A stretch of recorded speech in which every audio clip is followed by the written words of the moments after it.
Good evening, everyone, and a very warm welcome to this evening's discussion on the subjects raised in one of Orient BlackSwan's recent publications, Identity, Conflict, and Counter-Narratives, Dalit Experiences in Culture, Politics, and Stigmatization.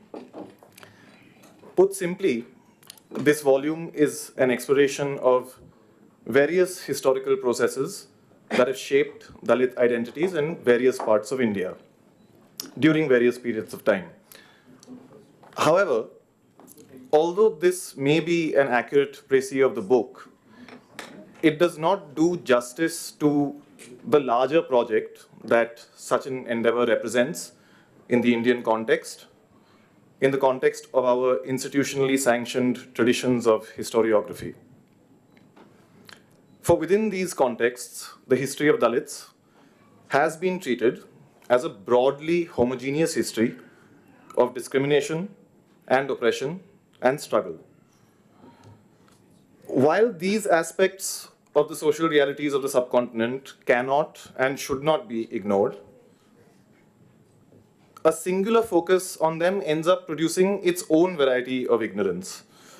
What the standardized image of the Dalit as a victim of society casts in shadow is, after all, everything else about the Dalit. Regional variations in Dalit linguistic, cultural, and livelihood practices, Dalit triumphs on battlefields and in legislatures, Dalit modalities of resistance and of adaptation to changing circumstances, and perhaps most importantly, the specificities of Dalit relationships with Dalit society. To swivel away from the monolithic statue of the Dalit as victim to the tapestry of the Dalit as agent is to bring into view a multiplicity of Dalit identities, experiences, practices, resistances, complicities, ingenuities, and failings. This important lens correction is precisely what the essays in this volume perform. To discuss this, we have with us today its editors, Professor Yagati Chinna, who teaches at the JNU Center for the Study of Social Exclusion and Inclusive Policy, and Professor Sekhar Basu, who is a professor at the Calcutta University Department of History. Both of them have held visiting professorships at several universities abroad and authored and edited vitally important books on Dalit history. Today, it is our honor and pleasure to be able to engage with the narratives and perspectives Professors Rao and Basu and their co-authors have contributed to this important volume. And in this, we will be ably guided by our esteemed panelists, whom I shall now briefly introduce and welcome. The panel will be chaired by Professor Surinder Jodhka, who has been a professor at the JNU School of Social Sciences since 2006, specializing in the study of caste, social identities and inequality, development, and rural and agrarian change. Professor Jodhka has received multiple awards for his contributions to these fields, served as a visiting professor and fellow at esteemed institutions around the world, and edited and authored several important works on caste and rural India. On the panel are Dr. Harish Wankhede, who teaches at the JNU School of Social Sciences Center for Political Studies, and Dr. Brahma Prakash, who teaches at the JNU School of Arts and Aesthetics. Dr. Wankhede, who conducted his postdoctoral research as a Raman Fellow at Stanford University, has written extensively on public institutions, social justice, and secularism in India.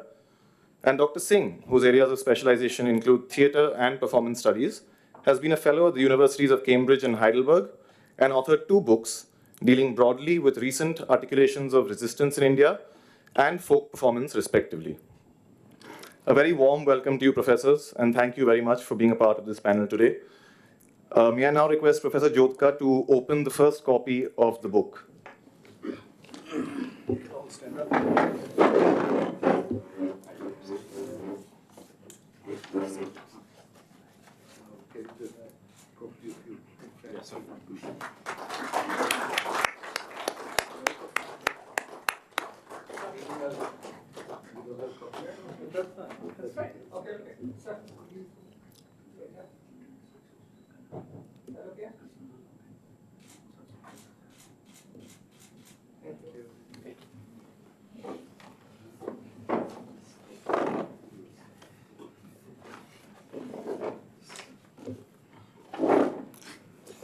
Thank you. Sorry? Oh, yes, yes. Right. Yeah, may I now, Professor, request you, Professor, to start the evening's discussion.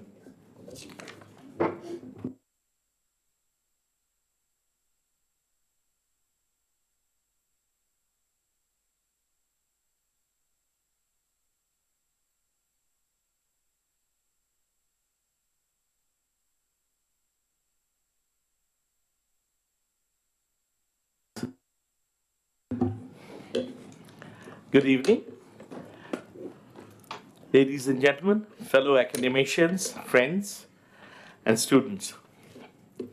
It is indeed a great moment for me and for us to be a part of this book discussion and say a few words that actually went into the making of identity, conflict, and counter narratives that has very recently been published by Orient BlackSwan.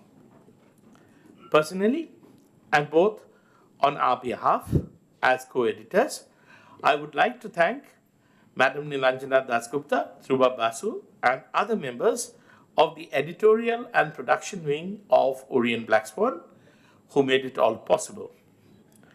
It took a bit of time before this book saw the light of the day.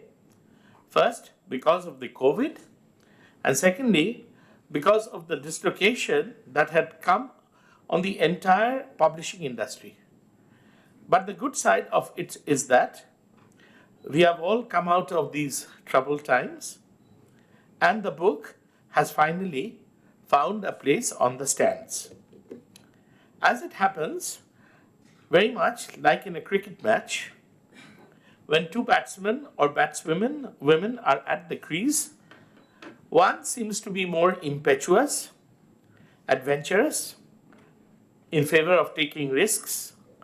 The other is sedate, somewhat indrawn, and rather unwilling to go with the tides of time. When we as co-editors had started thinking about this particular book, Yagati Chinna kept on fixing deadlines, and in his numerous telephone calls, he insisted that our own editorial work, if not the writing of the introduction, should be done at a brisk pace. There should not be unusual delay. As a person who is not as strident as Chinna or disciplinarian as Chinna,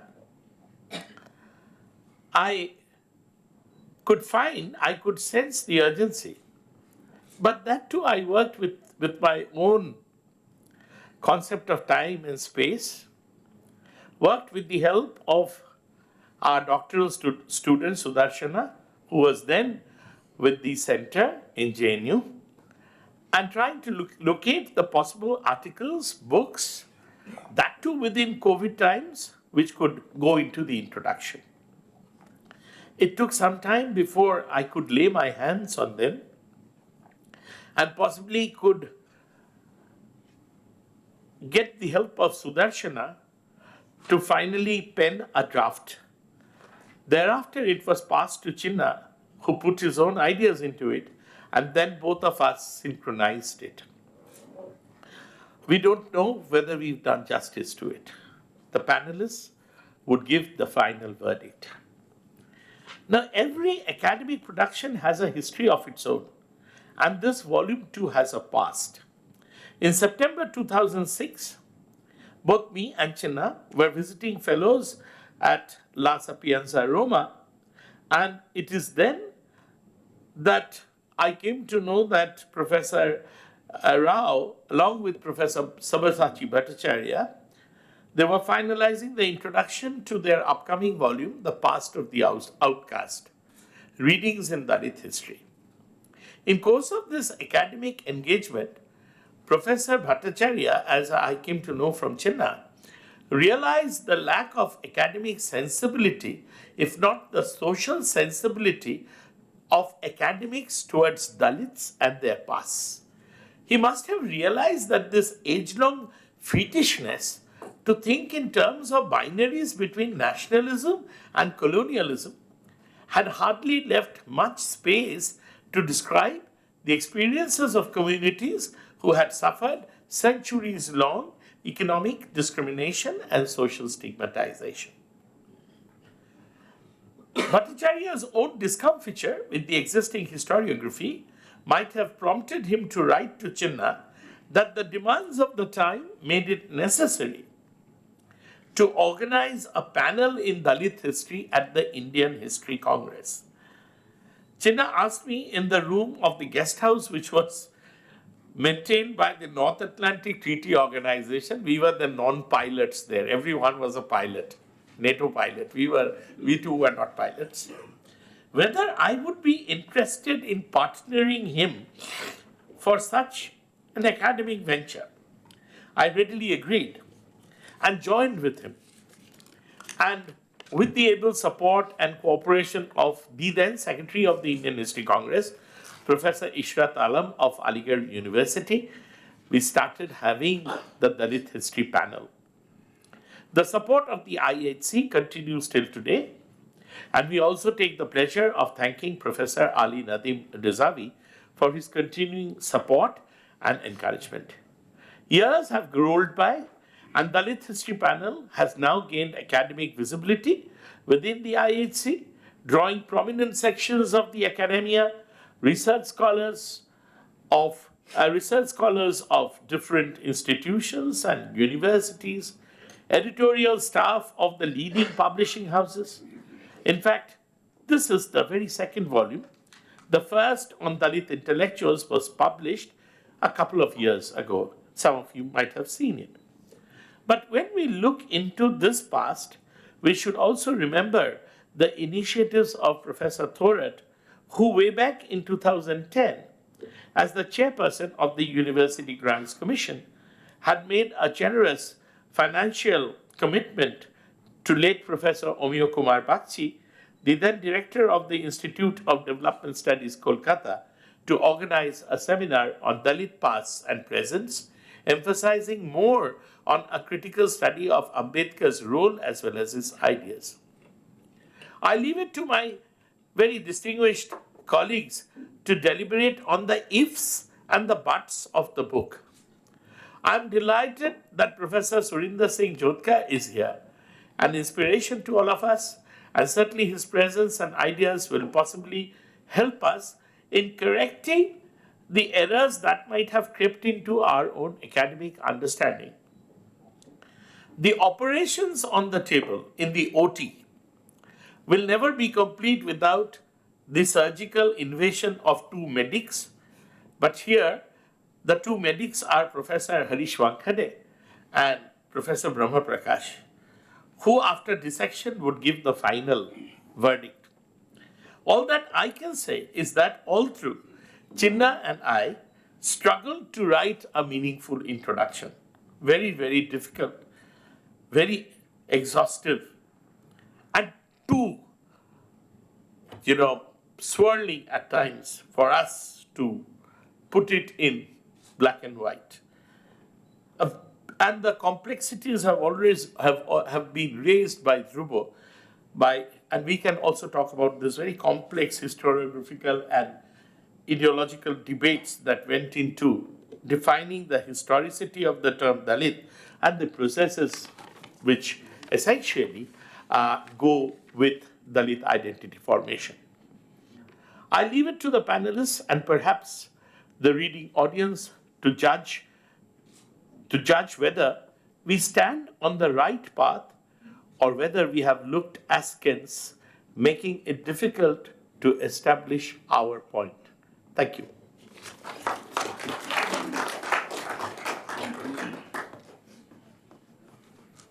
I can take over now. Yes, sir. Yes. It's all yours. Okay. Thank you very much, Sekhar Basu and Chinna Rao, for asking me to be on this panel. I really feel honored and privileged, and thank you, Orient BlackSwan, for putting this book together.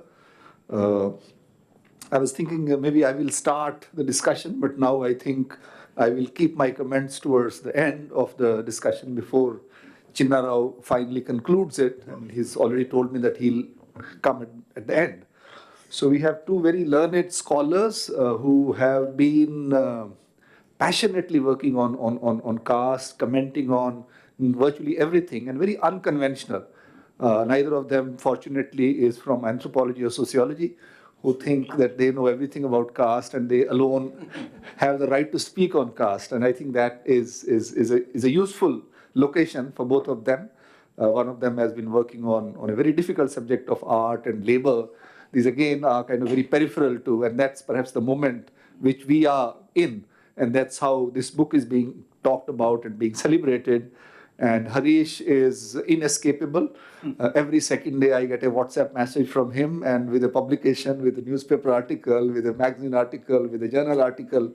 So he's kind of enormously productive. And I think with these two, I think we'll hear from them first. I'll give them 15 minutes each. Before I do that, I was hoping that the editors will introduce the book, because most of you may not have actually even seen the content page. Let me briefly tell you that this is obviously a volume edited by historians, and contributors are also historians. And this is dedicated to Professor Sabyasachi Bhattacharya. And this is a very, very important point, because he was one of the few historians in JNU who wanted research to be done on caste. And Chinna Rao has told me many stories about it and how it was actually difficult. There was a struggle which I think both of them waged, and they managed to kind of create a little tiny space for studying caste in JNU History Center. And I think Professor Bhattacharya needs appreciation for that. He was a very open-minded scholar. I didn't interact with him much, but I knew him. He also always recognized me, and kind of was something very nice about him. This book obviously claims to be a book on India and history of caste at some level, even though focus being identity, conflict, and counter-narratives. But it is primarily a book on South India, and I think that's a good thing, right? I'll talk about it later. Out of the total 10 chapter and an introduction, I think 7 chapters explicitly deal with South Indian cases. Which again, something that we can talk about. Besides that, there is a kind of theoretical chapter by Priyadarshini Vijayasri, which is an interesting chapter, which also talks about nationalist imaginations of caste in a very interesting way. And there's another very interesting chapter by Chinna Rao himself on the question of subclassification. I think this is again a very important point, which kind of takes us back to the historical context of this. And there's another chapter on popular culture and social mobility among lower castes of colonial Bengal. So I think there's one chapter on Bengal, one theoretical, one on contemporary kind of debate on caste, and rest on South India, apart from the introduction. And this is a very, very rich book with lots of interesting ideas coming from diverse. I'll reinforce it later when I speak. So now I invite Sir Brahma Prakash to speak in his 15 minutes, whatever he wants to say about the book.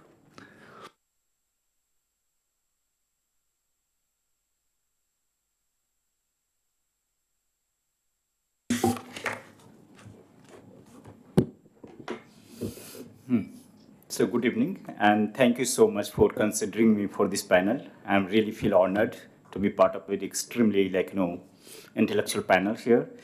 And what I felt that perhaps I'm not capable to, it has canvas, it has landscape that really connects so many things. So one, that precisely not my field.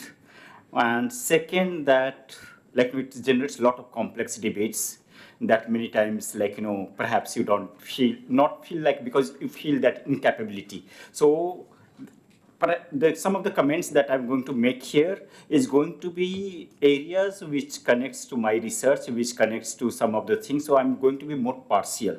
Many times the claim will be that holistic reading of the book. So I'm not sure whether I'm going to do justice to the the book or the edited volume or not.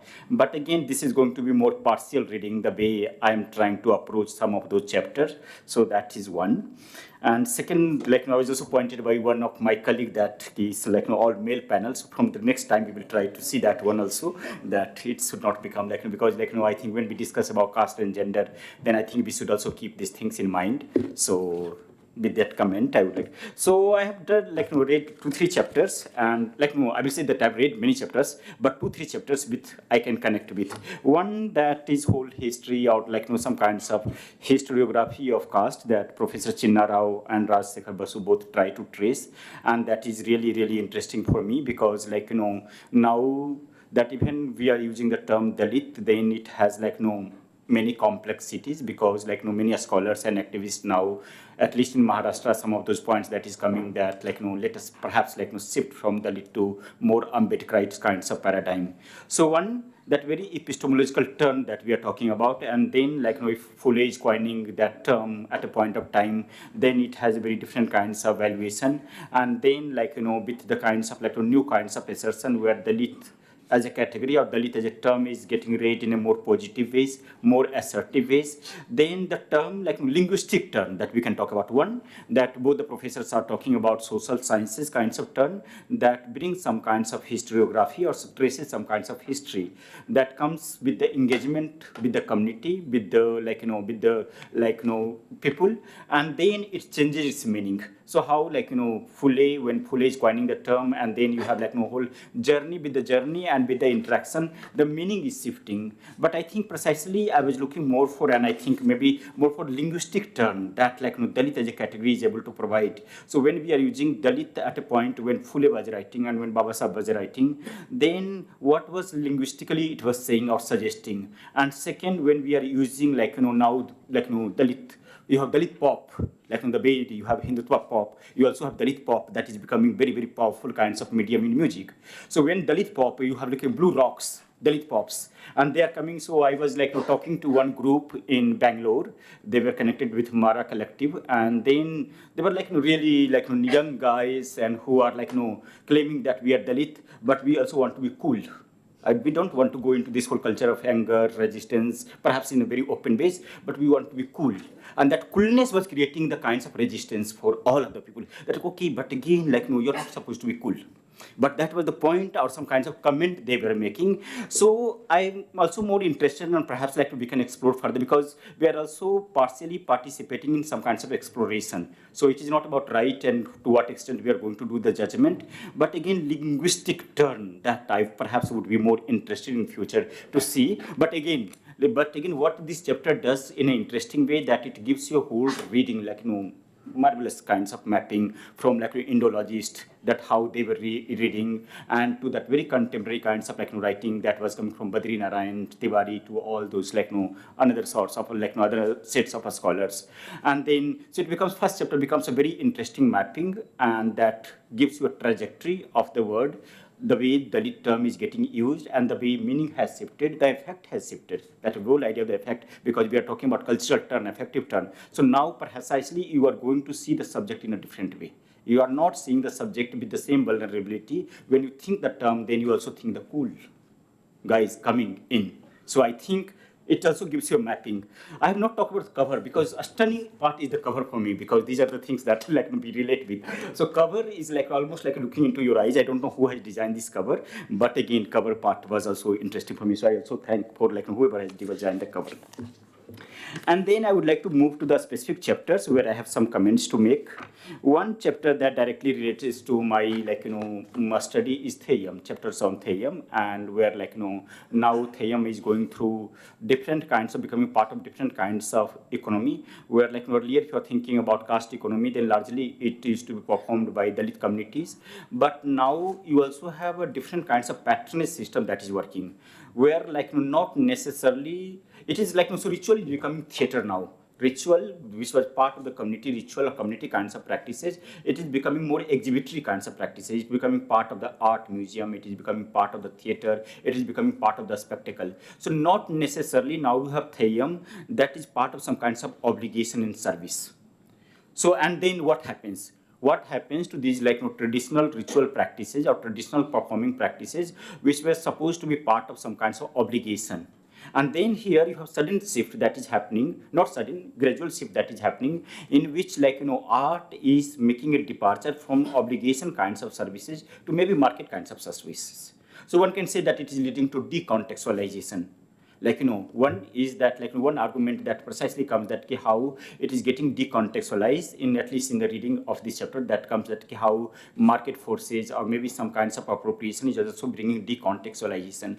But I think many times decontextualization also becomes a political act, because precisely you don't want to go to the context again. So Paranjit, you have a famous filmmaker from Tamil Nadu, and one can say that he's now bringing Upari in cinema. He's bringing many traditional performances in many kinds of commercial kinds of spaces. So one argument would be that how art that was community based are becoming part of some kinds of commercial enterprise. So one criticism would be a very capitalist kinds of enterprise.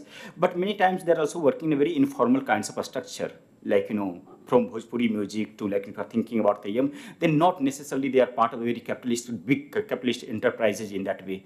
But again, they are able to decontextualize themselves. I think then this decontextualization, because we also have this whole romance with the contextualization, that it should be community based, it should be organic connections. But I think the new generations are particularly interested in decontextualization.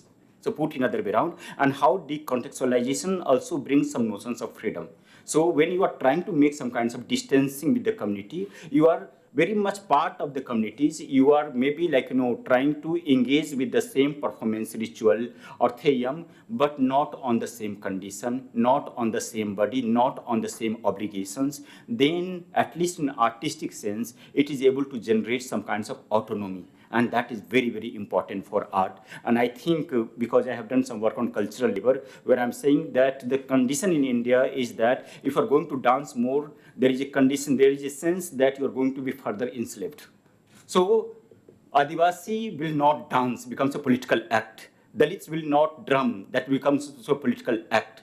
But again, this also becomes a very complex kinds of scenario where to dance or not to dance itself becomes a question, that whether you want to inherit your art or whether you want to maintain a distance from the art. But I think new generations of artists are able to do something remarkable where they are able to make some kinds of distancing, but also they are able to own. And I think precisely we are moving into that direction. And I know some of the theyyam artists, they are precisely moving in that directions. So when so I read all other parts, but theyyam, when it comes to decontextual, question of decontextualization, otherwise chapter is really, really marvelous, that gives you a whole trajectory about how theyyam as a performance is shifting. And it's so when it shifts from one space to other space, when it shifts from one body to other body, when the patronage system changes, then what happens to the art? Because it's not just we are talking about theyyam or one art, we are also talking about some kinds of models of mind that is working outside. So for example, when you are shifting the condition, then whole generic condition have to be shifted in that way, and that would be my comment for that chapter. Second, I was also very much interested in this whole idea about... Yeah, I will take hardly 3 minutes more. Yeah. Other things that comes very clearly in terms of autobiography, because I take some interest in literature, culture, so that is my area. And so autobiography questions also becomes very interesting, because recently I was part of the panel where you have young, activist or scholar coming from Dalit communities, and they are writing science fiction. They're this whole kind of speculative fictions. So they are now, so you have some kinds of writing that was coming from Ravidas, where he will think about some kinds of utopia. You have some writings by maybe Kabir and many other poets where they were able to generate some idea of the utopia with these speculative fictions. It is some literatures are also getting a philosophical turn in a very, very interesting way. So we're they are flying on the moon. That's why we have to stop on the earth. They're flying on the moon, and they're doing all kinds of things with that technology. And I think you also read that beautiful writings in a very, very very, very crucial ways. And that also says some kinds of trajectory of Dalit writings, where from autography mode, you have new generation, or precisely future generation, they're moving towards various genres, that we want not only to be limited to one genre, we want to perhaps experience or experiments with all these possible genres, and therefore the question of speculative fictions that is giving a new kinds of turn, and therefore precisely we can talk about autobiography to coming of the science fiction, in which we can bring this debate. Yes, sir has written about this whole Bengal, popular culture in Bengal, and then question of popular culture becomes very one ways of thinking about you have Bahujan communities, and because Bahujan communities are participating in cultural production, then necessarily that is popular culture.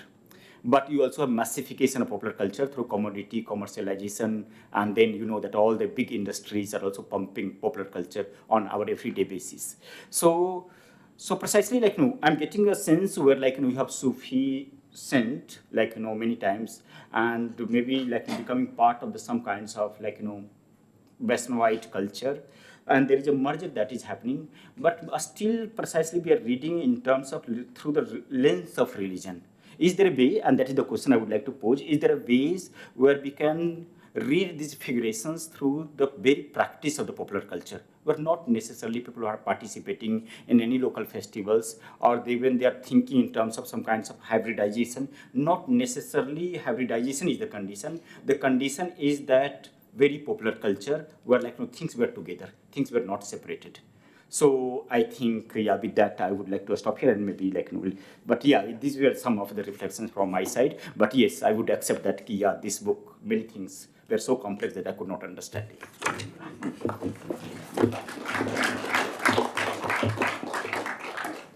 Thank you so much, Brahm. I think the point that is towards the end, that how religion has become the only, in some sense, paradigm through which caste is talked about. And this is something on which many of us have been thinking about. And this whole idea of materialities of caste is something that people don't even let you speak about, right? Not that we are not talking about it, but I think this is a very important point that kind of. I'll come to it a little later. Maybe I don't want to waste time. So Harish, another 15 minutes.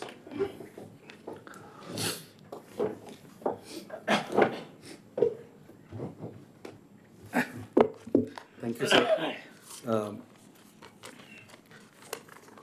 First of all, very heartiest congratulations to both the editors.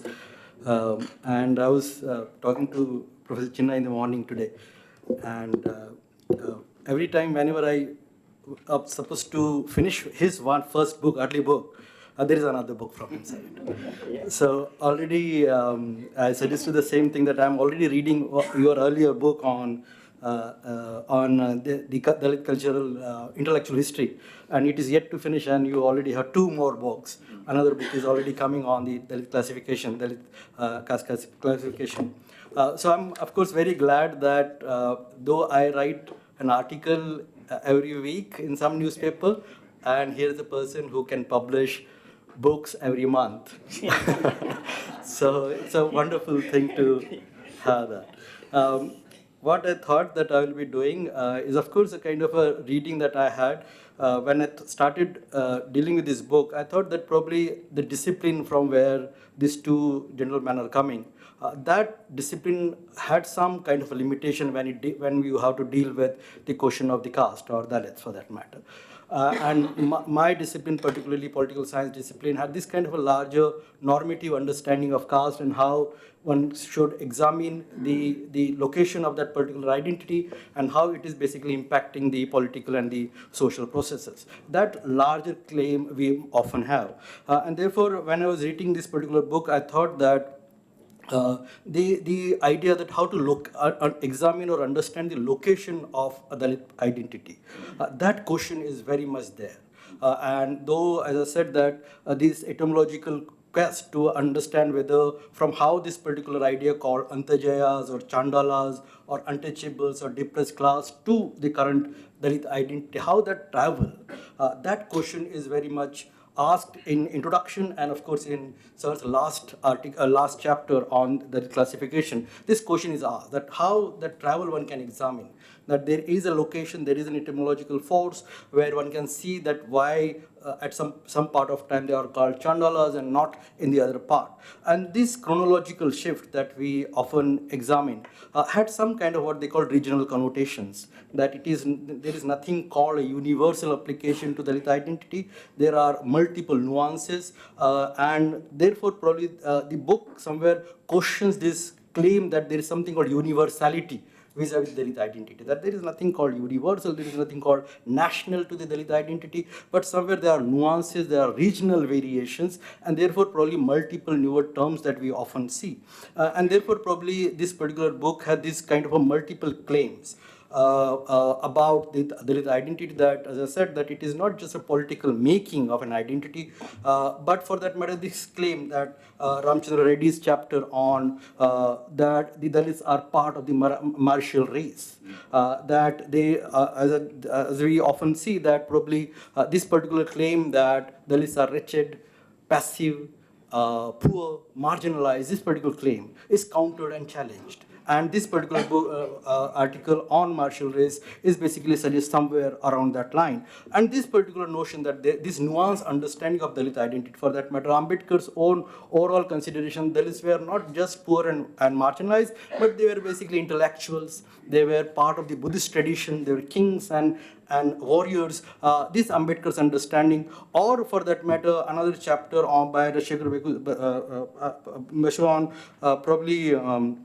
On the alternative spiritual tradition in Tamil Nadu, that Dalits were examining themselves as a part of the Adri Dravidian movement and not very close interactions with the Dravidian movement. That examination is, of course, crucial. Or for that matter, examining Dalits as a strong labor artisanal class. That they were, as I said, the Adi Dharma movement was again suggesting the same, that they are not typically what they call outside the larger purview of society, but they are participant in a labor, or for that matter, the idea called the relationship with the artisanal, the relationship with the forest dwellers, somewhere the idea of indigenous inhabitants. And Rajshekar Basu in his article basically made that particular point.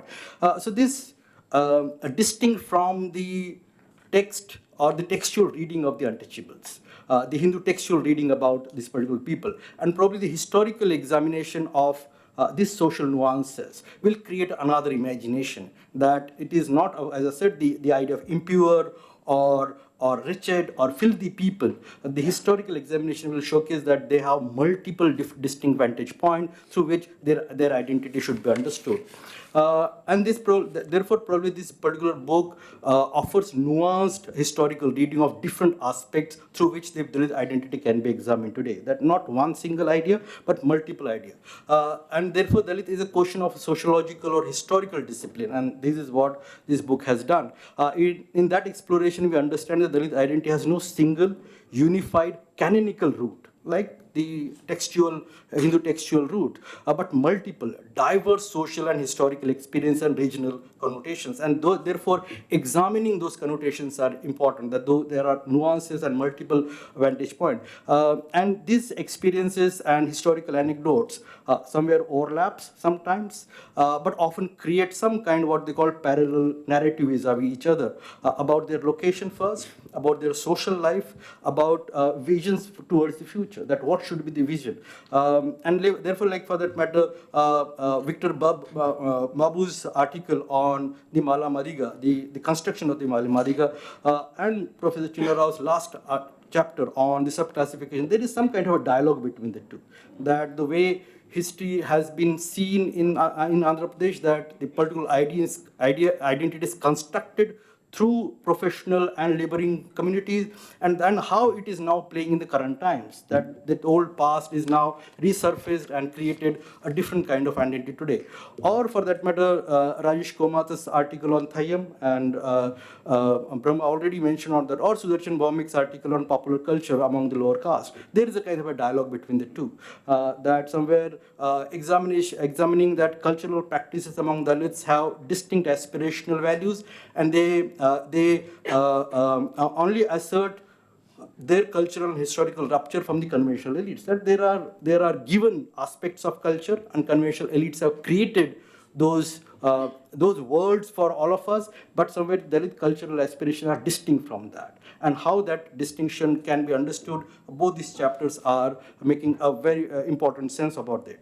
And therefore, probably the methodologically, the book offers an improvement of the conventional theoretical model that examines Dalit question by examining it through caste relationship, that only depicts them merely poor, passive, and dehumanized social being. That is what sociological description has often offered to us.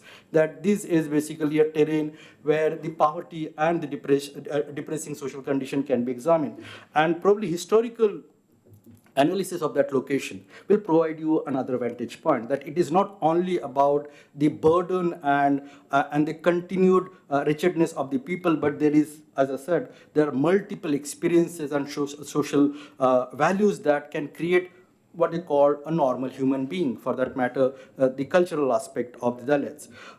So this book examines the Dalit experience as a rejection of such passive attributes and locate them as a crucial agent of historical history making, that they are not passive, and every chapter will find that the Dalits are emerging as an agent, that they're part of the history-making process. They are not just, as I said, passive, but part of the history-making. And therefore, probably the title of the book called the counter-narrative, that there should be a counter-narrative against the sociological stereotypes, that there are sociological stereotypes that often we examine and understand, but probably this book will suggest you that beyond those sociological stereotypes or narrative exercise, there is a possibility to understand Dalit history from the vantage point of a counter. The Dalits are countering now. And if you examine the social and historical life, probably that counter is very much possible. And therefore, probably this idea that the national historiography has often been neglected, that the way this particular book has come up with a kind of a very distinct history, this historiography, this method, has been ignored by the historians for a very, very long time, or whenever it has been engaged, but it is engaged with the kind of a very banal rubric called subaltern or Dalit historiography, rather than understanding this is a very crucial part of the history writing or history, the examination of history. And therefore, the introduction of this book hints towards that approach, that for a very long time, history has been seen like that. How the writings on caste, Dalits has a myopic vision, missing a lot from the sociological sources or from the alternative readings of the past through a Dalit perspective. And probably this book present that perspective, that how history needs a new location. History had been done by a peculiar kind of people, peculiar kind of perspective, somewhere belittling what they call local or the smaller or the subaltern. There is some kind of belittling going on, and therefore there is a perspective reading, and probably this book is doing that kind of perspective building. Writing history therefore is a political project rather than just an intellectual or an academic project. Why? Because somewhere it challenges that kind of a model, which, as I said, that conventional ruling elites have offered a model to do history, and there is a challenge vis-a-vis that writing, and a Dalit Bahujan historiography has done exactly that. And there where I thought I will step in, that my discipline, political science discipline, somewhere understand this particular phenomena, that history writing is a political tool, and there is a larger legacy within the political science to understand this particular vantage point. That from Phule to Ambedkar both utilize the idea of history, that it is crucial for the emancipation and enlightenment of the masses. And therefore, it is not just an academic exercise. There is a tool that can utilize to make people aware about their belongingness. That they were in the past, the way elites have shown you that you were basically, as I said, passive and relegated. That past is one-sided past. And imagination about your past, like what Phule did, that Bali was the king, and most of the people were living in a wonderful world, or Ambedkar's understanding that Dalits were the ex-Buddhist. This imagination helps us a lot to understand how history should be looked into. And therefore, probably the politicization of history in Dalits in Maharashtra and UP. This particular model, that history should not only have an academic perspective, but it should also have an intellectual and political perspective, that it should also engage in mobilizing and weaponizing the history. that history should be treated as a weapon or as an instrument to mobilize people. And probably for a very long time, like politically, like in Uttar Pradesh, when Mayati or BSP started mobilizing lower communities or lower caste histories to suggest that they were part of the glorious historical past. For that matter, Uda Devi's or Jalkari Bai, when she started emerging as a iconic figure within the larger social and political discourse. This particular question was very much that this history has not been given ample amount of space, or there was not been examined particularly in a broader way.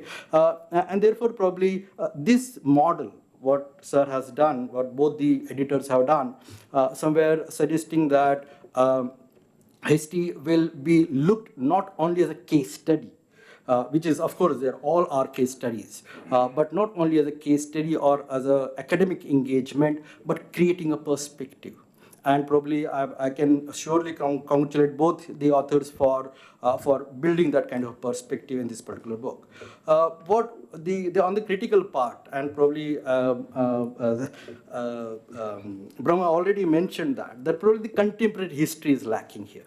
That what he said, that popular understanding of Dalits today, that we are now entering as a pop Dalit culture, that we are entering into cinema, in media, as intellectuals, in public institutions, and this new arrival of the Dalit mass as a very effective mobilizers of issues and concerns and intellectual attributes, and also in the larger media. That new assertive Dalit sense is somewhere not part of the book. Second, and probably Professor Jodhka already mentioned that the book is tilted towards South India completely. Most of the chapters are mainly about South India, and North India is almost absent. One chapter on Bengal for that matter. But a kind of a dialogue between the two. For that matter, on Maharashtra and Tamil Nadu, and Sekhar Basu's chapter on Tamil Nadu is very important contribution, where he shows that somewhere the rupture between the Dalits and the OBCs, the Dravidian party and the Adi Dravidian mobilization was crucial. But in Maharashtra, there was something else. The relationship between the Bahujan, for that matter, Phule and Ambedkar, has a very cordial connectivity. There is no such rupture that we have witnessed in Tamil Nadu. So probably a chapter on history, Dalit history in Maharashtra could have made that kind of a dialogue, which could have been a better and an impressive reading. So probably the next edition of this book can surely, or a second book on North India. And of course, I think Professor Chinna is capable of doing that. So I believe that this is an extremely comprehensive work. I'm just finishing it. Extremely comprehensive work, and that engagement with history and Dalit experience come together. I think very few books are of that quality today. This is an edited work, but the way that mapping is done, a very sound mapping, connecting most of the aspect of the social and the political and even the historical life. That mapping and these nuances, which somewhere challenges what they call the stereotypical construction that Dalit is like that. Within the very first chapter, that construction is demolished, somewhere suggesting that there was a huge hope that the Dalits are part of the martial race. And therefore, the multiple nuances and diversity that this book offers is extraordinary. And therefore, I must congratulate both the editors for this wonderful edited volume. Thank you very much for asking me to speak.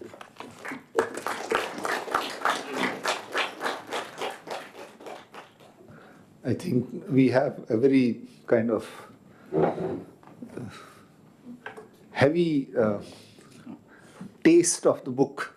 I think lots of points have already been raised. I'll continue with some of those as my chair comments, and then I think we can have some discussion. I'll just briefly kind of connect the two presentations, and also, given my own location as a sociologist in working on caste, and I think point that Harish very rightly made, that history is also a political process.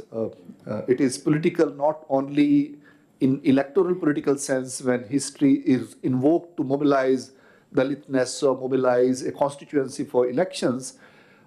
It is also politics when we sit together in School of Social Sciences, or the way we talk about caste here, or the way question of untouchability or Dalitness gets framed. And that's something that I think both of them have already shown with their own illustrations, with their own work, that what does it mean to be cool Dalit? If you're cool, are you still Dalit? And if you are Dalit, then obviously you should not be cool. I mean, or you call yourself something else.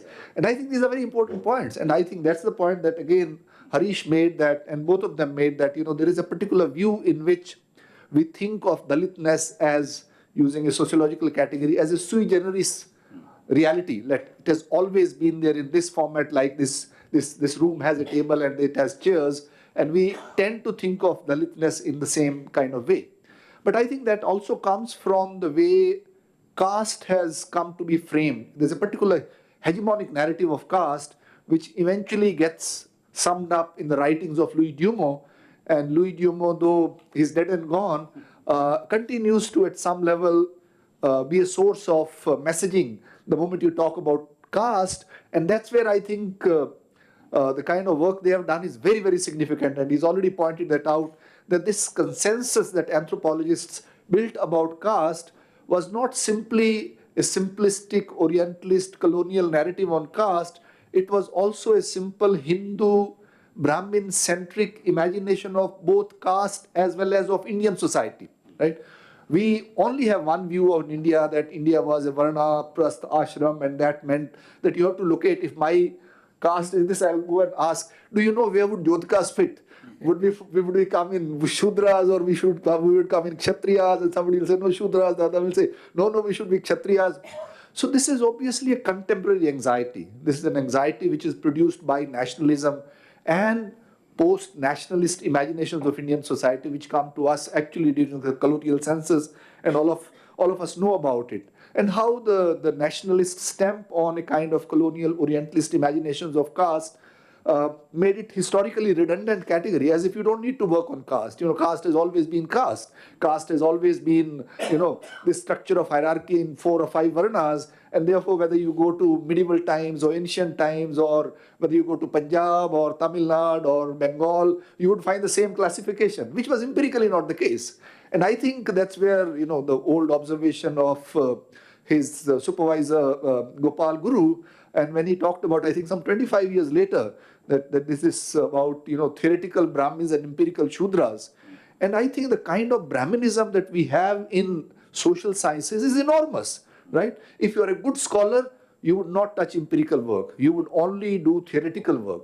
And you produce work on caste, they would sit and theorize caste without looking at the empirics. And you take empirics for granted, that exists in this way. We think there is caste. Caste means untouchability. Untouchability means there are Dalits. Well, there are Dalits, they become Rajas. When they become Rajas, they are no longer Dalits. They try to represent themselves very differently. So the history also makes the question of caste open and fluid. It is always evolving. And I think this is something which I think sociologists, people like me, have learnt a lot.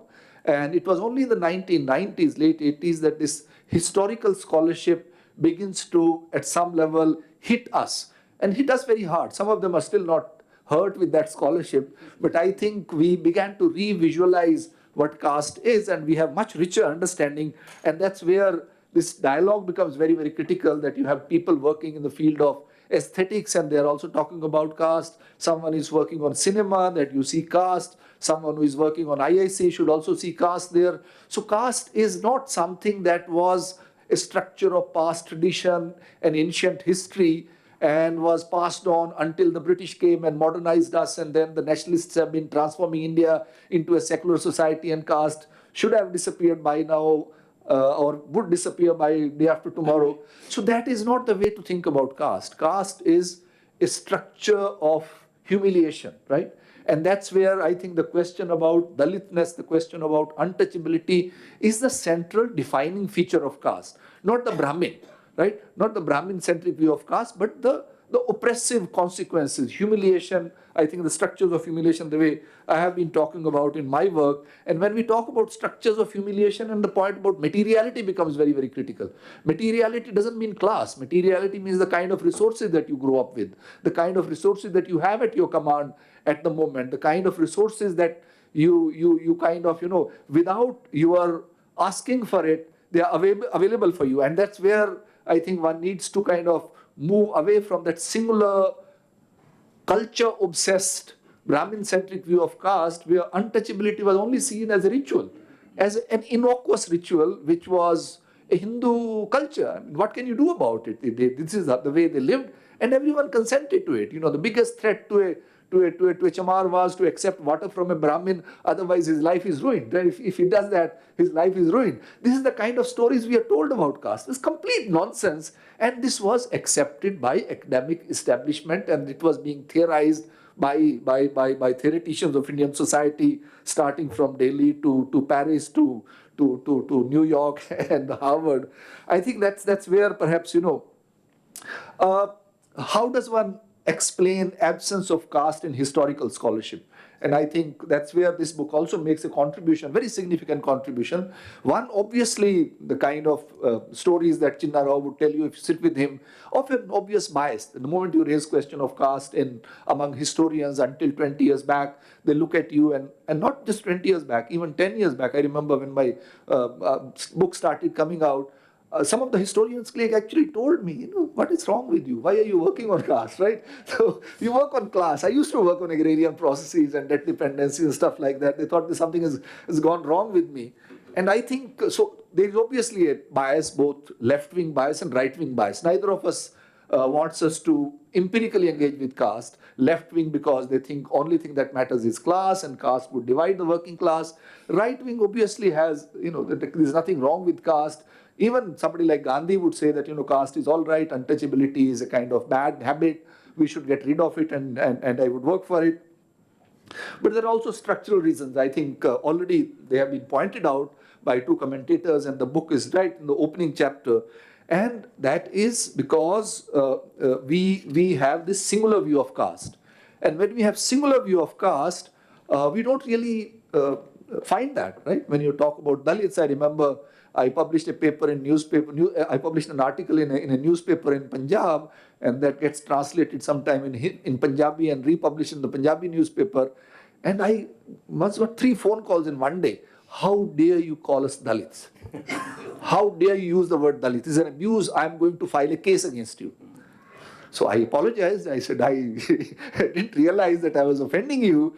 So these are realities. The word Dalit didn't exist in the 19th or 17th century, or even perhaps 19th century. It's only with Phule, or as we know. So the manner in which those structures of humiliation present themselves as concrete categories varies across regions and across time. And they are always also being contested. And I think that's very, very important. And this is something that you can only by putting history before everything else. An anthropologist studying a village cannot generalize for the entire subcontinent. And I think that's where perhaps only through history that we can move forward. And I'm very happy that it's doing. And the moment you use history, and this is what the book does wonderfully, and I was happy that they focus on South India, and each chapter is an empirical work, and that's what is required. When you look at caste empirically, you will have to go a region of Andhra Pradesh or Telangana, not even the entire Telangana, a region of Tamil Nadu, not entire Tamil Nadu, and see how interpersonal relationships. Now, relationships are a very important process. I mean, caste above all is a relationship. And the moment you think about relationship, then you obviously have to theorize it. You can't just concretely define that this person was a man and this was a woman and they met at one time. That's where categories like structures of humiliation, looking at caste as structures of humiliation. And to begin with, I think the title itself suggests that there is violence. When we talk about caste, it has to be conceptualized as violence. Otherwise, caste is not caste. I mean, if we are thinking about caste as kind of cultural exceptionalism, like the French scholars even now would insist on, then we are talking about something else. We are talking about something that foreigners have to celebrate about our dress and about our food, and to them caste is just like that. But when caste is experienced as untouchability, it is obviously violence. even when people were not politically talking about caste in the manner in which we are talking about, but they were talking about politically. It's also not true that until 19th century there was no political war around caste. There have been political wars around caste, and they've always been. And I think that's where to work on the localized, not only histories of caste, the localized vocabularies of caste also. Every region has, I mean, again, caste is a conceptual category which is not our word, which is it's actually a Spanish or Italian word or Latin word which has come to us and has become one way of describing what we call as Varna and Jati. But Varna and Jati is also a very generic kind of national category. At the local level, you have very different kind of categories. And when we are looking at structures of humiliation, you would also see caste is not internal to Hinduism. And I think the point that has already been made, like in Punjab, for example, until the partition, there was a very close relationship between the Muslim Galis and the upper caste Punjabi, Hindu, Sikh, or whatever, right? And Galazat is also caste. Or in Lucknow, Lal Begi, who later on becomes Valmiki, because nationalist movement doesn't want him to go away and join Islam or them to go away and be part of Islam, then Lal Begis are then transformed into Hindus. So each region has its own vocabularies, and once you start working on it, you would also come out of this Manu obsession. And you actually look at, not that religion has no role to play. Religion obviously played a very, very important role, but religion also worked as a material process. Religion was not simply a question of temple and ritual. Religion is material process because it legitimized power. It legitimized state power. So caste was also microstructure of power. That's why it is structure of humiliation, but not simply a microstructure of power as it exists elsewhere. Humiliation becomes, and that's where untouchability is a form of humiliation. And I think I've spoken quite a lot. So let me end by congratulating the two authors. And I think we'll ask for audience to ask questions, and then at the end you can come for 10 minutes. You can ask questions to all 5 of us. If you have any comments to make, you're welcome to make your observations, but I won't give you more than 2 or 3 minutes. Manoj, would you like to go first? Bolu, yeah?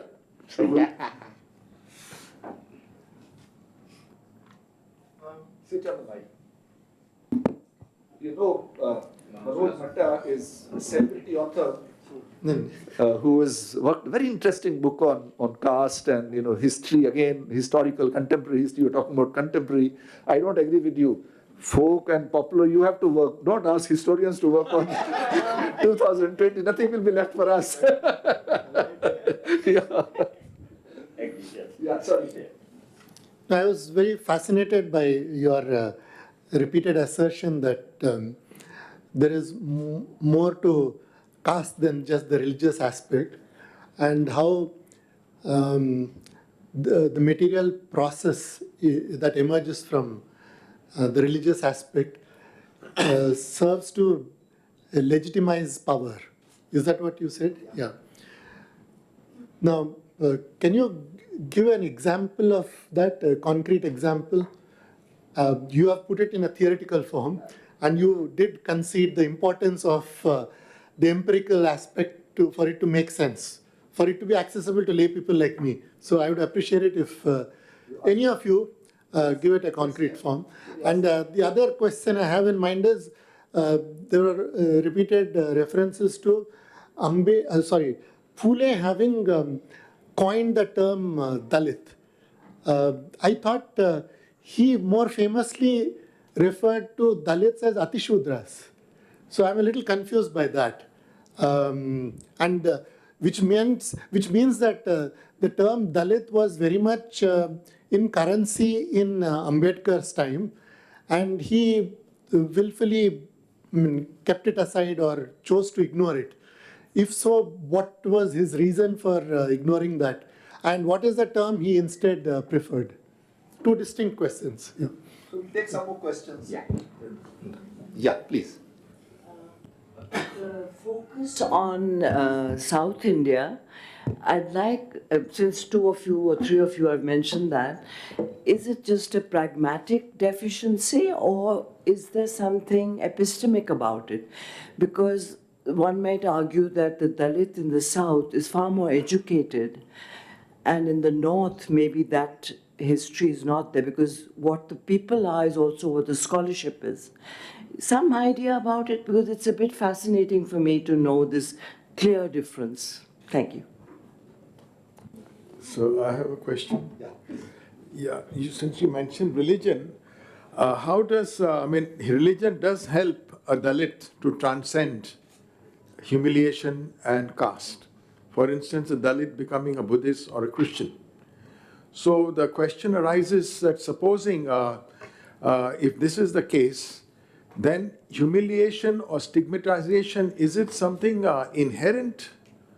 Because today's young generation, they seem to be very far removed from the way previously people were cast into a caste, C-A-S-T, into.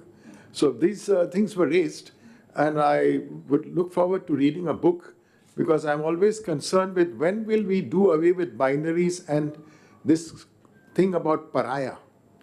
After all, we are human beings. We are supposed to be one race, one people, one planet, and we keep talking about Vasudhaiva Kutumbakam, which has become a cliche, and we don't know what we are saying when we say Vasudhaiva Kutumbakam. So today's times demands that we manifest our insaniyat, humanity, rather than all these lesser, divisive, conflict-ridden identities. Just to continue the conversation, I think it would be very relevant to recollect what Ambedkar insisted upon when he said, I am a part apart. Like this kind of conflation may not help us. That is why I think there is a significance in closely looking at conflict, assertive counter narratives, rather than like just looking at counter narratives and missing whether they are really assertive or not.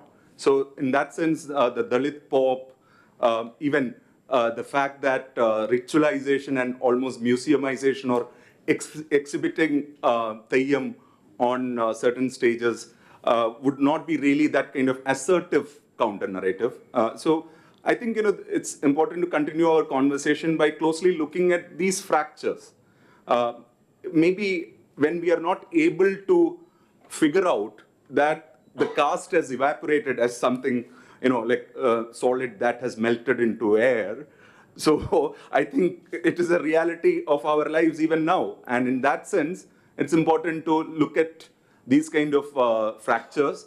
And I'm very happy. I'm not at all complaining that there are 2 essays on Kerala. Rather, one is a particular take on slavery by Sanal Mohan. And Rajesh's work on Teyyam is again getting into the new conversations. So I would rather insist that we should see it as an act of claiming identity as a part apart. Thank you. How can you write a volume on caste without writing on Maharashtra? Absolutely. See, that we'll get into that. So the Bali Raja thing is also something that, of course, it has been usurped and used by the upper caste Malayali imagination of Mahabali. But the Phule Bali Raja is very important. It is also a fact that Bali is still considered as a just king. Yeah. Yeah. Yeah, so thank you very much. Wonderful presentation by all of you. I think we could understand what's there in the book. So when we are going to start reading it, we are definitely going to understand it better with the perspectives that have already been presented. So I am from literature background, and something, which is every time I read autobiographies and narratives and personal narratives and all that, somewhere the kind of terms and the sentences that have already been mentioned that that the cool Dalits and all these things. Okay, I have also been using a term in my papers which are moreover about neo-Dalits. So I don't know why somewhere the term Dalit, which itself is a negative word, I'm seriously not able to understand if you people can just put light on this, is that, why do we need to celebrate something which is actually negative in itself? Because, when I read Premchand, he talks about it in his writings that, naming somebody with a negative term itself, gives a connotation which is connected with the negativity which is attached to the word.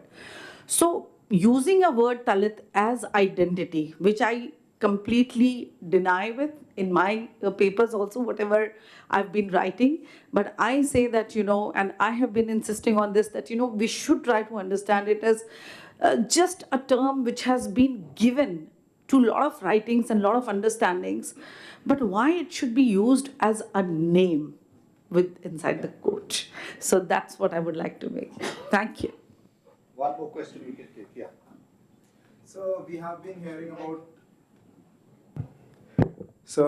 hearing about like witnessing so many sub-classifications going in the South Indian states. So I would like to know what kind of future would we have of the Dalit consciousness with regard to this kind of sub-classification going on, with the kind of paranoia. Would it generate some kind of paranoia between the urban Dalits in relation to or contrast to the rural Dalits in that sense?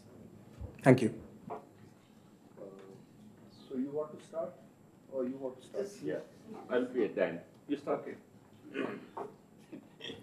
So perhaps I think I'll answer Ma'am's question. Whether it was a real thought-out choice or whether it happened accidentally.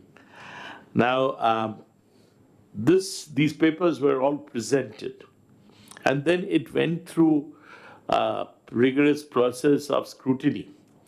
And when we had actually zeroed in on the possible contributions, we found that much to our bewilderment and dismay, the South Indian element had weighed. And possibly the North Indian representations were not that strong. So we went through in our minds with this doubt, but we were not really that defensive. Rather, we went through with a lot of courage. And even if we didn't have that much from the other regions, we would have loved to have something more on Maharashtra, something more on Punjab, something more on Assam. We missed out. And now there are also sometimes, we also get petrified because the publishers also have their own take on how they are going to publish books. And if we say that 15 or 16 would do, many publishers would say, can you scale it down? So obviously we had really no answer, no preference on our own. We went through with the ones which were fitting our bill, and we did it. So the inadequacy, the sort of underrepresentation that may come in, we accept it wholly. We accept that criticism, of course. And I'm very happy that you raised this question, whether it was a conscious choice or whether we were simply accepting our fate.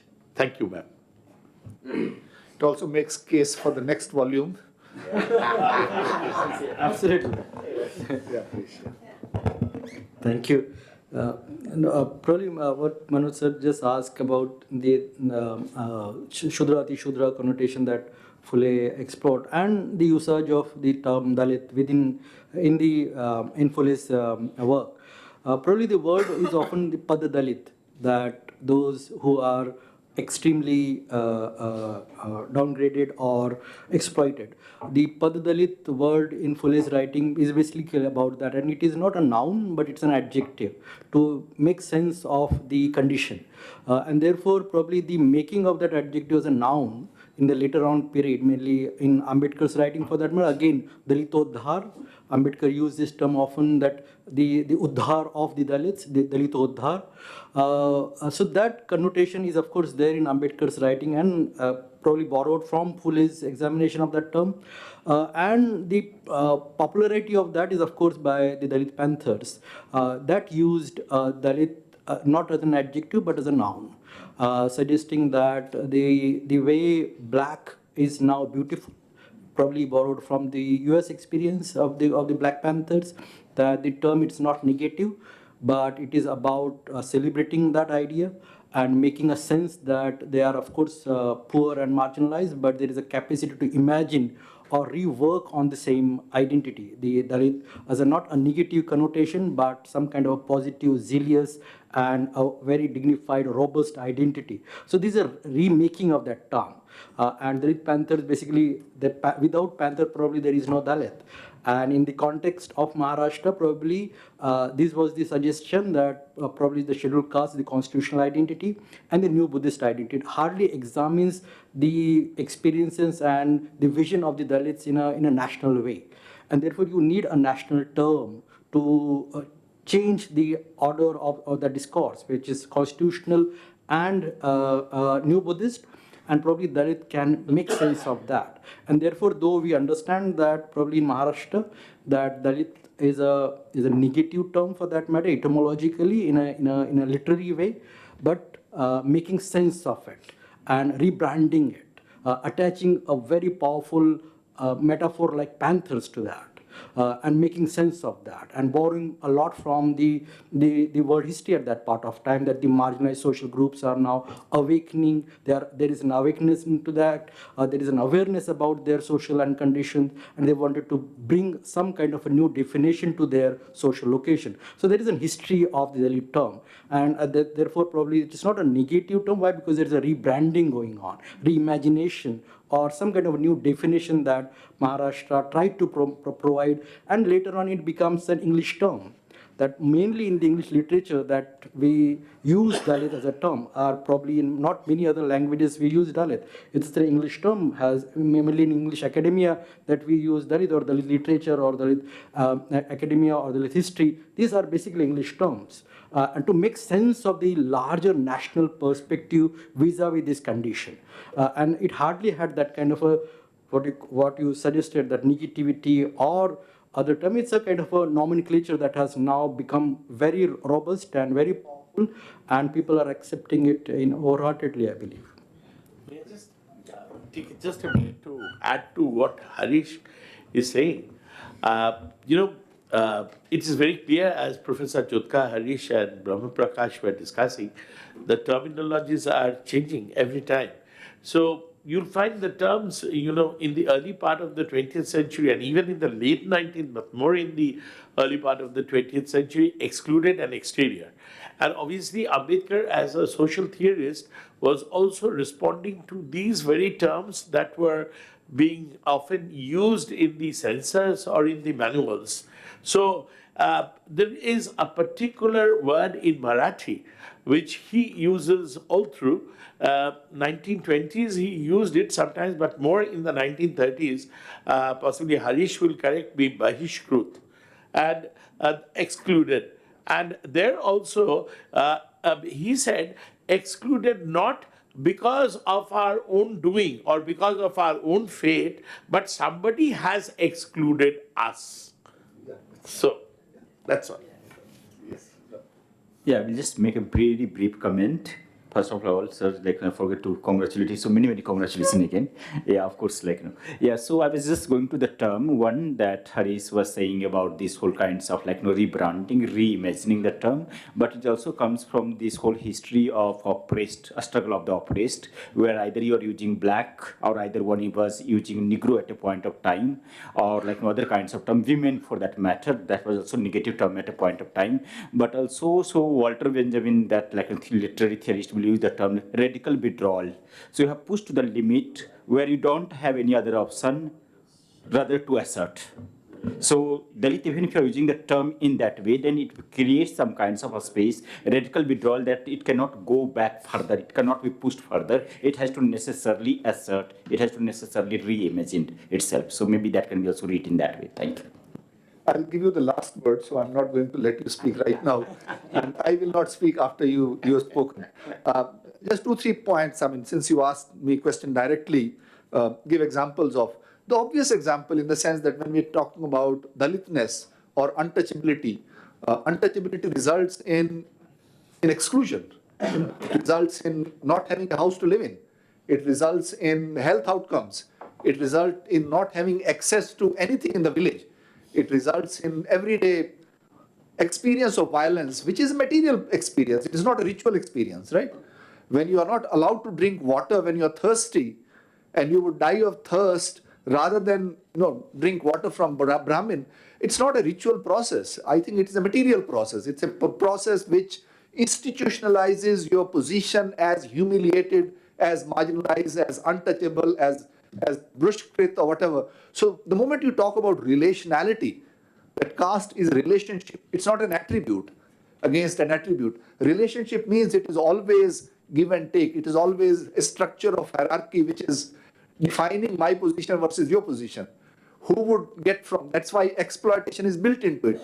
Ambedkar was not against the idea of class. He was talking about class as caste class, right? There's a kind of division of laborers. The moment you think of division of laborers, exploitation is automatically there.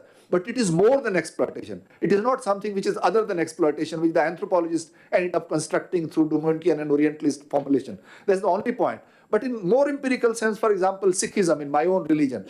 So the moment you have Sikh religious movements, and this also points to your Kabir or Ravidas, these also become resources. These are material resources. Now you have a separate kind of religious shrine where everyone has to be allowed entry. When it was not allowed for some time, because Mahants took over Golden Temple, there was a protest movement in which the entire Sikh community participates because those normatives are already given to us as a resource. I would not say it simply as a ritual. How far can you take them? You can fight because your religion says that caste is illegitimate. How can you legitimize it? You can't fight that fight in Hinduism or in Brahminical Hinduism. Again, there are. So that is how it kind of becomes materiality. But in another sense, like in everyday life also, for example, soft skills. Soft skills is another name for caste, right? How you present yourself when you go for, I've done work on corporate hiring. And this is how caste would matter. And when they're sitting in private, we know where they come from, right? They would never say, they say, we are meritorious. We don't talk about caste at all. They don't talk about caste because they don't want you to talk about your caste, right? So I think that's why it becomes a material resource. I mean, there are various ways in which one can go on talking about it. Very briefly about this question about Dalitness, one should remember the history of the term. There are 2-3 things. One is obviously historically during the colonial period, there is a moment when caste gets binarized. Instead of hierarchical structure of 5 categories, when pollution line is institutionalized, then the British begin to conduct census, backward classes versus forward classes. So you have caste like race. So this was not actually the case. We always had multiple layers, but I think there is a notion in which, and then that continues the way, post-Durban, Dalit politics in India borrows from race slogans. And I think Dalit politics is being influenced by the global processes. Thirdly, term Harijan, people like Mayawati and Kashi found them humiliating. It was Kashiram who said, "Hum Harijan hai to aap kaun se ho?" Right? So I think there is also a historical context, and most importantly, the point that they have made that if you want a national alliance, you need a language. What language? With a Mala of Tamil Nadu, of Andhra, or Madiga of Andhra with Mahar of Maharashtra. So I think these are experiments, and this is also a relational context. You are the one who has oppressed me. It's a question of citizenship. I think one could also read like that they use the word Dalit, they see it as a denial. I think. Finally, just briefly about sub-classification, I think this is a very important because it's also, there is a chapter in my own position, and it may not really with his position. For me, when state with it should not, right? Caste is a good thing. We should not celebrate caste divisions. The state policy is there, it should be the caste, and if reservation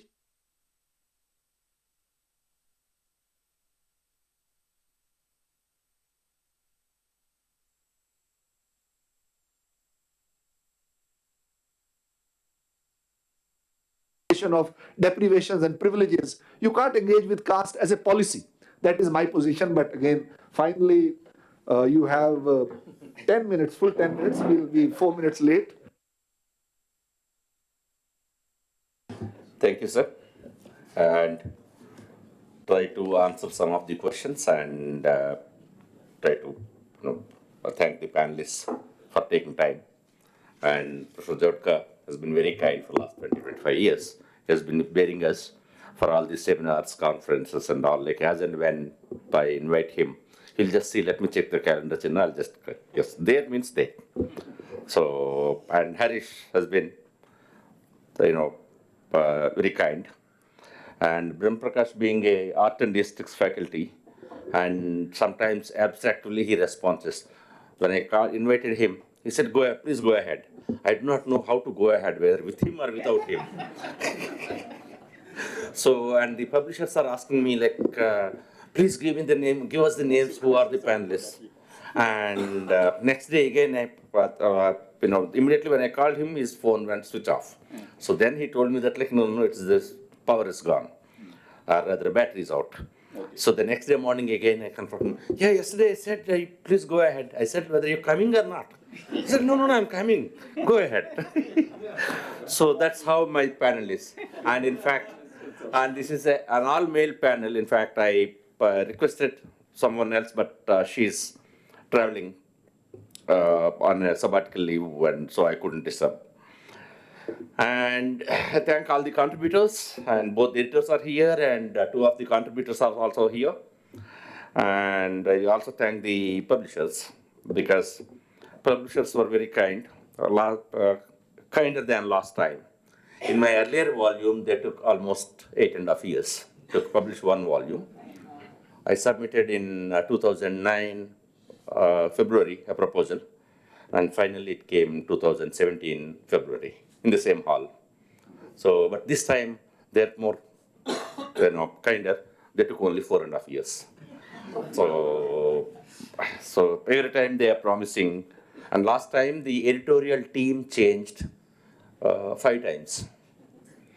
And every time the a new editor comes and asks, where do we start? Again, we'll start from the beginning.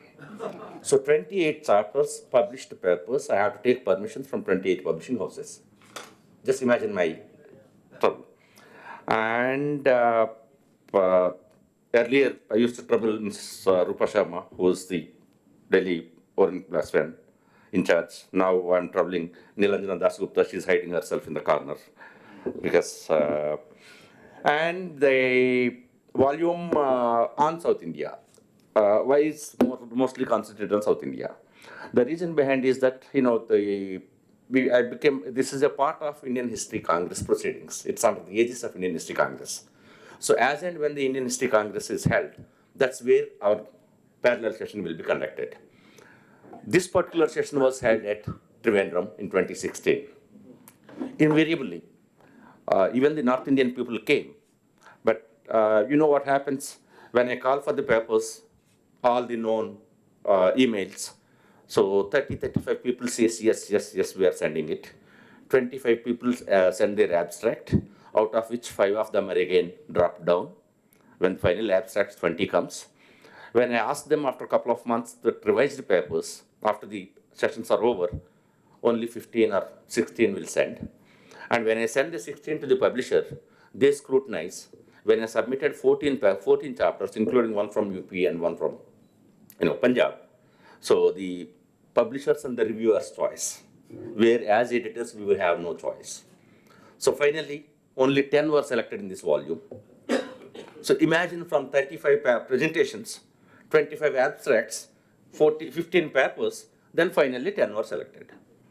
So then I just have to send an apology letter to the other contributors along with the reviewers' report, where as editors, we don't have any choice. Then comes to the issue of Dalit studies or Dalit history or things and all, as personal experience. When I was submitting my PhD synopsis in the late 80s and early 90s, I had to present thrice my PhD synopsis itself. history of Dalit movement in South India. And all the historians board like this, 5 of them are sitting. And they said, like, what will you produce?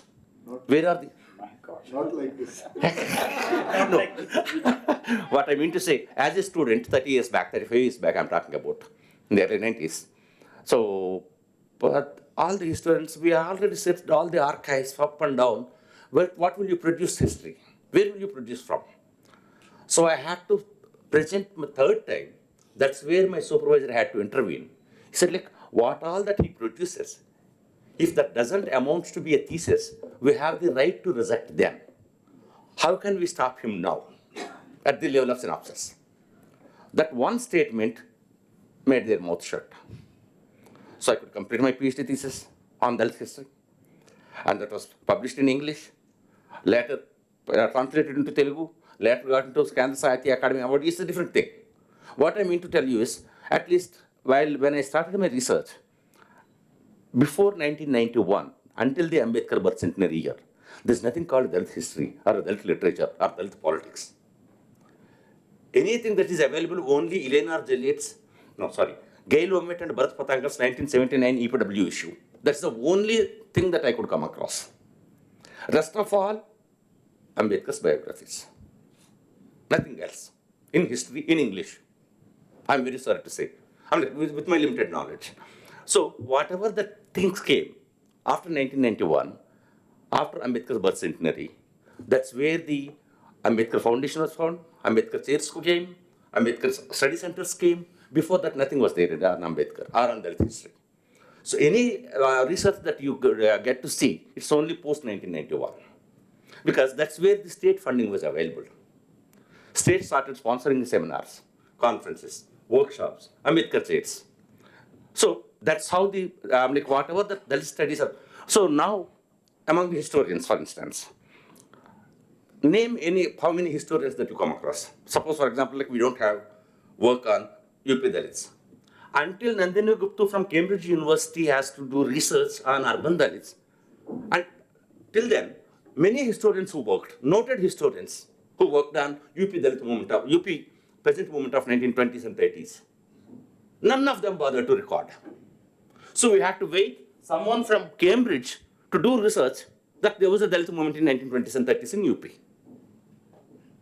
This is the state of affairs among the historians. And the personal experience, whenever I submit my papers to left liberals dominated journals, they said everything is fine, Chinna, but your sharp criticism has to be reduced a bit. Like this is what they're, not on paper, or phone call. So this is the state of affairs. For example, like I mentioned that in late 30s, Communist Party of India has taken a resolution saying that Muslim League as a political party, Ambedkar's Scheduled Caste Federation as a communal party. With that, some of the Dalits from Andhra has resigned from Communist Party and joined in Ambedkar's Scheduled Caste Federation. So, how do we, come up with? So, this, the very idea, my small brain doesn't have that much, such big ideas to float a Dalit history panel in Indian History Congress.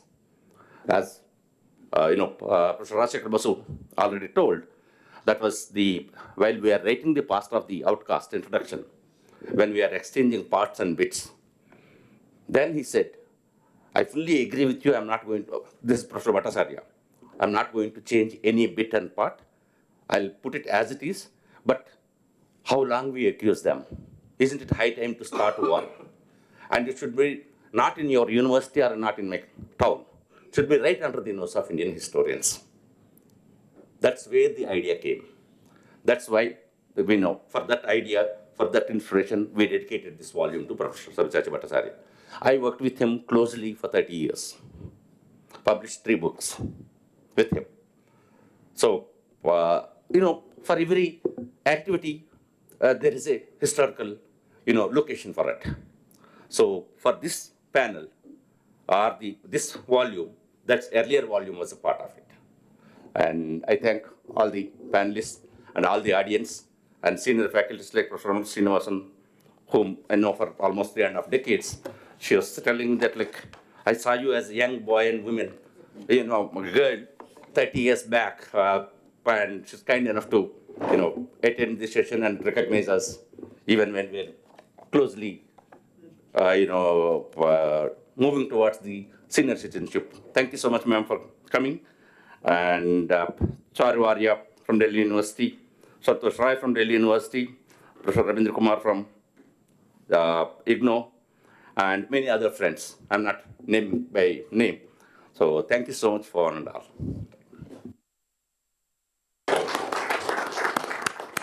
So everyone has kept time except perhaps me. I took more than I should have. So we are 4 minutes more than what I was supposed to do, which is kind of acceptable, I suppose. So thank you very much, and congratulations to the editors once again and to the contributors who is present here. So let's clap once again.